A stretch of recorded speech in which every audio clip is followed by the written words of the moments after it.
Oh ya, sering banget tau nggak kemarin kan kehujanan terus ketekan di angkutan umum terus macet sampai rumah kehujanan jam setengah 7. Jadi seminggu itu 5 teman karena MPnya juga selesainya jam hampir jam 5.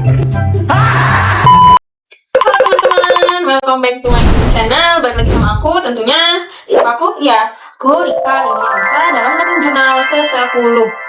Wah, gak kerasa banget ya, ternyata aku udah LD 10. Kayak waktu itu cepet banget gitu loh berlalu. Bentar lagi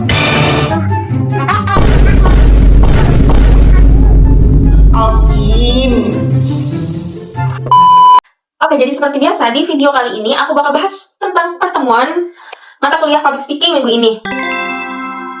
Nah, biasanya kan yang maju itu 3 orang ya teman-teman ya, buat menampilin gitu. Jadi minggu ini tuh karena kelas E banyak, nah jadi ada 4 yang maju. Iya, nah yang pertama ada siapa? Ada Aida. Aida itu ya teman-teman ngebawain tentang bullying. Jadi bullying itu ada 2, verbal dan non verbal. Kalau verbal itu kayak kata-kata gitu loh, kata-kata hina-hina atau body shaming. Nah kalau yang non verbal itu ada kayak mukul, ngedorong atau nyakitin secara langsung gitu, secara yang sering terjadi di sekolah-sekolah gitu. Bullying itu apa sih? Yaitu tindakan menyakiti seseorang baik secara verbal maupun fisik seperti yang sudah aku bilang tadi. Terus yang kedua ada Najla. Najla itu bawain tentang apa teman-teman? Ya, ternyata dia ngejelasin asal-usul barongsai, yaitu atau Imlek.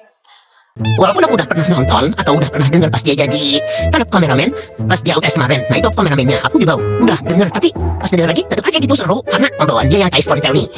Nah yang ketiga ada Sulha. Si Sulha ini ngebahas tentang bullying juga sama seperti Aida gitu. Nah menurut aku materinya itu bagus, tapi akan lebih baik kalau misalkan speaker hafal materi gitu, itu lebih bagus karena ketika dia menyampaikan materi ini masih bergantung dengan PPT dan bahkan ada jeda diem. Itu kan sebenarnya harus dihindari ya kalau kita sedang melakukan public speaking gitu. Nah yang terakhir ada siapa teman-teman? Iya, ada Haikal. Dia ngejelasin pengalaman mendaki gunung Ciremai kayak si Rapi kemarin. Jadi kan bagian berempat itu Cece, Haika, sama Raffi mendaki gunung Ciremai. Nah itu tiga-tiganya kayaknya ngebawain semua tema gunung kecuali Cece karena Cece maju sebelum mendaki. Jadi Raffi tuh jadi kayak mendaki juga sih, sumpah. Nanti kalau aku mendaki pasti bakal cerita sekalian. Tunggu aja jadi ya. nah, oke lanjut ke materi perkuliahan. Karena hari ini tuh kelas kita terakhir, ya jadi kelas E itu kelas terakhir. Udah sore banget, kelompok 1 cuma dikasih waktu berapa menit? 15 menit untuk presentasi sama Adi. Karena apalagi kan cuacanya juga udah mau hujan banget dan banyak yang capek karena Seninnya itu Senin banget. Pas udahan MK juga ya kita harus nunggu lagi karena hujan.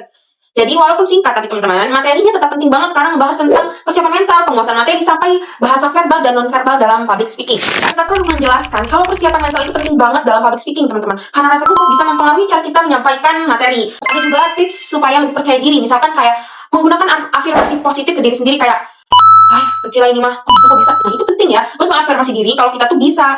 Selain itu kita juga disuruh latihan secara rutin, membiasakan visualisasi sebelum tampil dan belajar mengatur napas supaya lebih tenang pas presentasi. Jadi kalau sebelum presentasi itu kayak latihan ngomong dulu di depan cermin atau meminta teman untuk mendengarkan kita. Nah, menurut aku ini tuh relate banget karena kadang sebelum maju tuh rasanya deg-degan banget sampai blank sendiri. di materi juga teman-teman dijelasin kalau seorang public speaker harus memahami materi yang ingin disampaikan. Dong. Oh, kita harus paham kita menyampaikan materi itu pada orang lain. Jadi kita harus paham banget ya. Karena kalau kita fokus materinya, kita bakal jadi lebih percaya diri dan gak terlalu takut lupa atau ya kita nggak akan takut lupa buat saat ngomong di depan umum. Selain itu dijelasin juga tentang bahasa verbal dan non verbal. Bahasa verbal itu berkaitan sama cara kita ngomong, pemilihan kata, intonasi, volume, dan cara menyampaikan pesan supaya mudah dipahami audiens.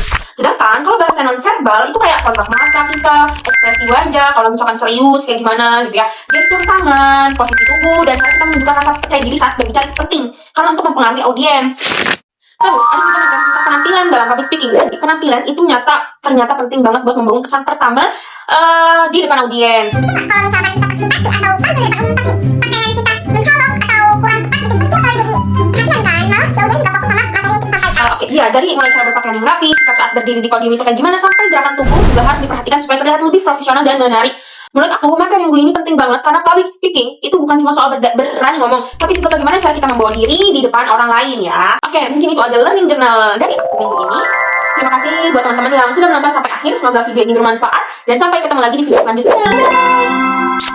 Oh iya, sininya sering banget, tau nggak? Kemarin Aku kehujanan terus ketekan di angkutan umum terus macet sampai rumah kehujanan jam setengah 7. Jadi MK-nya juga selesainya jam hampir jam 5. Tapi nggak apa-apa, ini namanya berjihad. Buaya!